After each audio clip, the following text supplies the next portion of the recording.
Some funk groovy bass for you. Hey, good morning. If you're live with me, good morning. If this is the playback, welcome. It's 7:30. I'm up at 7:30. Being productive. I don't know what y'all are doing at 7:30. Still drinking coffee. Anyways, hey, it's done believing. Let's get right into it. I didn't know if I was going to have time to do a show this morning, but I'm going to squeeze it in anyways because I want to answer this question of the week that I put out there. Is what is alive superior to what is dead? I don't know what your thoughts were, but last night in the park, because we do a little worship and a fellowship in a local park near my house just about every Thursday at 6:30. So that's the church I go to. I don't go to a regular church. I have a little fellowship that I meet with other people in the park, right out there in the open. Sweat and all. And some people are intimidated by sweat. Not me, though. Not these friends of mine that we get together with. Hang on a second, get some pop-up. Get out of the way. We still live? I think so. All right. Is what is alive superior to what is dead? I would say yes. I wonder if you did too, but that's my quick answer. It's a yes or no question. I would say yes. But before I go any further, I just want to tell you the inspiration of the question, where this came from, why I worded it like I did.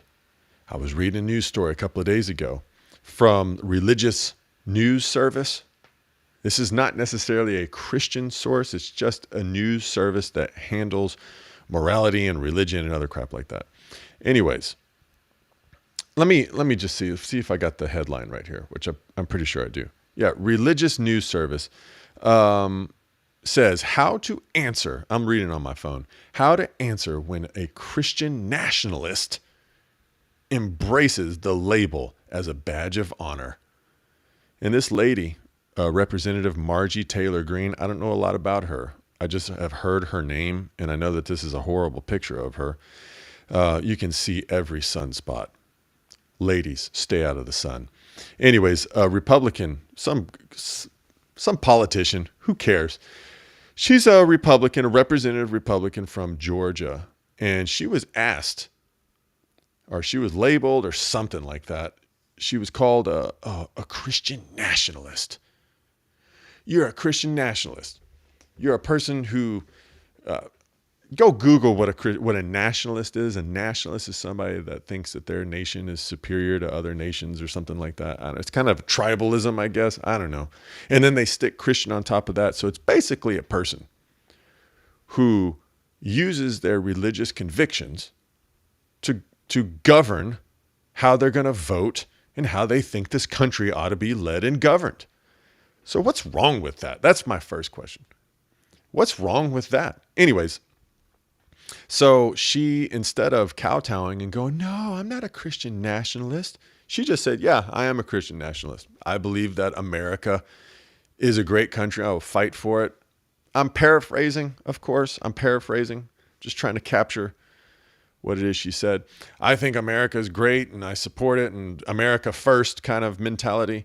Also, I'm a Christian, so my Christian faith is going to shape how I make decisions. Okay, right. So my point is, any person who has strong convictions, any person who believes that they are right is a supremacist. They think that they have the truth and somebody else has the not truth. And let's face it, the truth is superior to the false. Or the educated mind is superior to the ignorant mind. It's not superior because it's more capable of, it's just superior in the fact that like walking around in a dark room is inferior to walking around in a room with the light on. So if you really think that the way you view the world or the way you view a particular situation or a topic is the truth, you're a supremacist. That's my point, man. So I read that and I'm just like, Well, I don't really know a lot about old Margie Taylor Greene or whatever, but good for her for not kowtowing and going, oh, no, I'm not this, I'm not that. The bottom line, if you have strong convictions and you stick with those convictions and you think you're right, you're the supremacist in your own mind. You might not actually be superior to anybody. You might be inferior, but in your own mind, in the circles you run in, you're like, well, we have the answers. We're better. We're not walking around in the dark. So I don't get how that's like a thing that should be used to intimidate and control people, putting a label on them. And here's the thing. While you're worried about name calling, about being mislabeled, about being misunderstood, your enemy is busy. He's busy controlling you with your thoughts. That's right. That's my whole. So this is kind of the inspiration as to the question. I'm going to get to the point. I'm moving along. I'm trying to move it along. But while you're worried about people let me slow down. While you're worried about people not understanding you, being mislabeled, being judged, your enemy's controlling you with your thoughts. Have you ever realized that? Or have you realized that yet? Have you thought about that? And at least this woman, and it's too bad that it was a woman and not a strong man, but thank God for it. At least she stood up and was like, yeah, that's fine. Call me whatever you want. I am a Christian. You think I'm a Christian nationalist? Fine, I am. Interesting. But while you're busy wanting to be understood, wanting to be accepted, afraid of people labeling you, calling you names, you're being controlled by your thoughts. The enemy is working you, making you a slave in your thoughts. So let me just say this. Let me go to the actual question, is what is alive superior to what is dead? And the reason these two connect in my mind is because I was reading that and I was like, well, why call yourself a Christian nationalist? Why not just call yourself a Christian supremacist and just double down on it and really piss everybody off? Yeah, I'm a Christian supremacist. Because in the Christian faith, we believe that we are alive and that anybody who's not been born again of the Spirit is dead. Therefore, is what is alive superior to what is dead? And if your answer was yes, then you agree with me that Christians are superior, that Christians are the superior beings on the planet. Oh, Lord. It kind of sounds funny the way I'm saying it, but when you start throwing all these words around and labels and all that stuff, you got no choice but to stand back and kind of laugh. When a person dies, okay, let's talk about why is what is alive superior to what is dead? And anybody that says no, okay, if you think that being dead is superior to being alive, why don't you go kill yourself? I wouldn't want somebody to do that. And no one in their right mind would do that. Everyone would agree, well, being alive is superior to being dead. Correct. When a person dies, what do we mourn? If you are an atheist, you don't really mourn. You just celebrate their life. You remember their life because they've gone into oblivion. They don't exist anymore. They're gone. So you can't really be sad. If you're a religious person, no matter your religion, then you believe in an afterlife, in which case you're not really mourning the death of this person. You're just mourning the absence. And even if you're an atheist, you're mourning the absence. They've gone on to something else, or they've gone into this great rest known as oblivion, or into an afterlife. Doesn't matter. And I'm not necessarily mourning their death. I'm just saddened that I'm going to miss them. And that's what is said a lot at funerals, whether you're a religious person or not. I mourn them being present with me, their absence. So let me put it like this. A person who lives in their thoughts is dead. If you live in your thoughts, you're a dead person. Have you ever thought about that? Now, I know I'm telling you not to live in your thoughts, and then I'm asking you to think about it, but just a dumb little play on words. Have you ever thought about this? If a person lives in their thoughts, what does it look like when a person lives in their thoughts? Well, they either live in the future, which means they're afraid and preoccupied by the future, what could happen. It's not actually happened. They're just worried about the potential of it. Or they're hung up on something in their past, which means they have resentment. So they're either being governed by fear of the future or unforgiveness of the past and resentment. Let me tell you where they're not. They're not in the present moment with you. If you're talking with somebody, if you're married to somebody, if you have any sort of relationship, a friendship with a person who is in their thoughts, they are not present with you. And the same reason we mourn the loss of a life, we mourn the absence of the person. When you realize you're talking to somebody or married to somebody who is in their thoughts, your heart should break because they're not present with you. They're somewhere else. They're gone. And let me tell you, everybody wants to talk about, free will. We have free will. God's given us free will. Or there is no God, in which case all we have is this life and we've got to do our best and blah, blah, blah, yada, yada. Everybody wants to be in charge of their life and do something decent with their life. But they're missing this point right here. The only place free will exists is in the present. The only place it exists is right here, right now. If you're hung up and resentful because of the past, whether you're resentful at yourself, let me tell you, what do you call it when you wish you did something different? Regrets. Regret is a form of unforgiveness towards yourself. I wish I would have done that different. When you are hung up on the past, you have no free will. Your thoughts about the past, your resentment is controlling you. When you're worried about the future, you can't enjoy the moment. You can't finish your vacation or enjoy your weekend because you're worried about Monday coming. So it doesn't matter where you're at. If your thoughts are in the future, fear, or in the past, unforgiveness, you are being controlled. You're being tormented by the spirit of fear and unforgiveness. You're dead. And you're inferior to a person who is alive. So, those who are alive, they live in the present moment. Those who are dead, they live in their thoughts.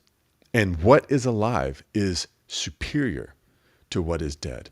When the world comes along and labels you this and labels you that, the reason I couch this in the whole idea of being labeled and misnomered by the world is because if you start to live like the way I'm talking about, where you really go, hey, you know what?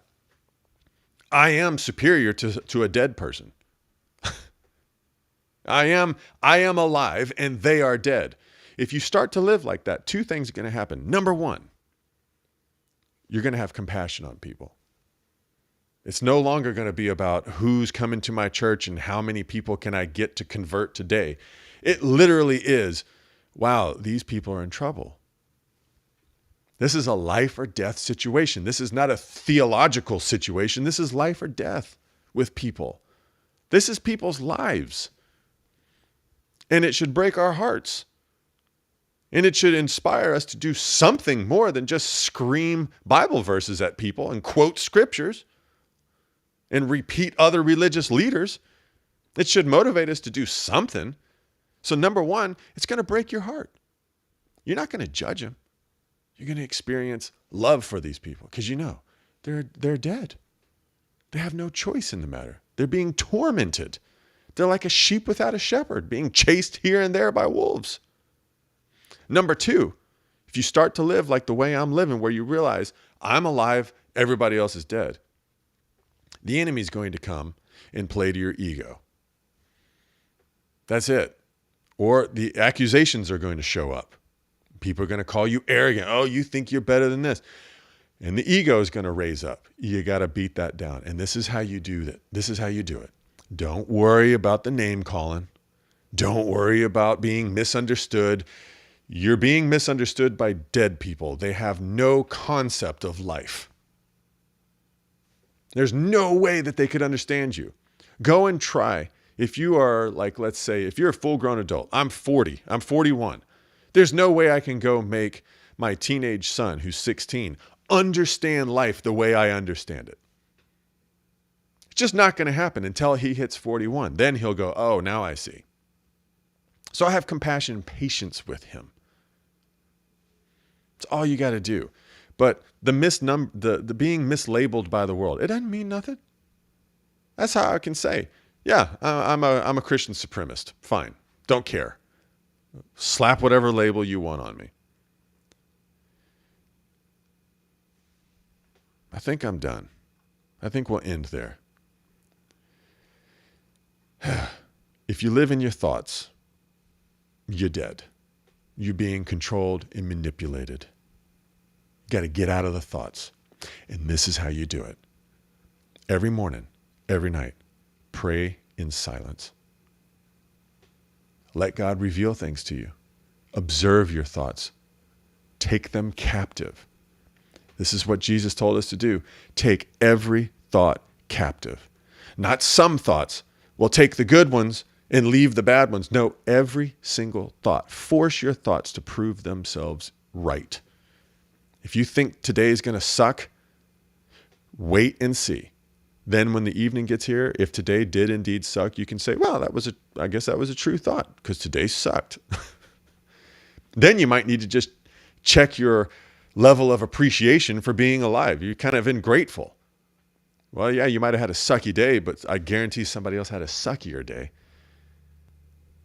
Observe your thoughts every morning, every night.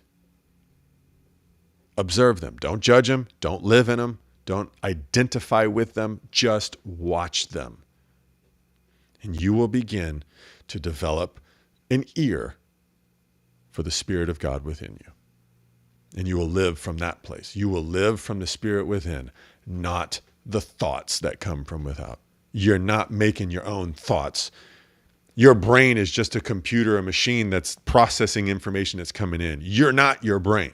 You're not your thoughts. And if you are in your thoughts, you're dead. And if you're dead, then you are inferior to something that is alive.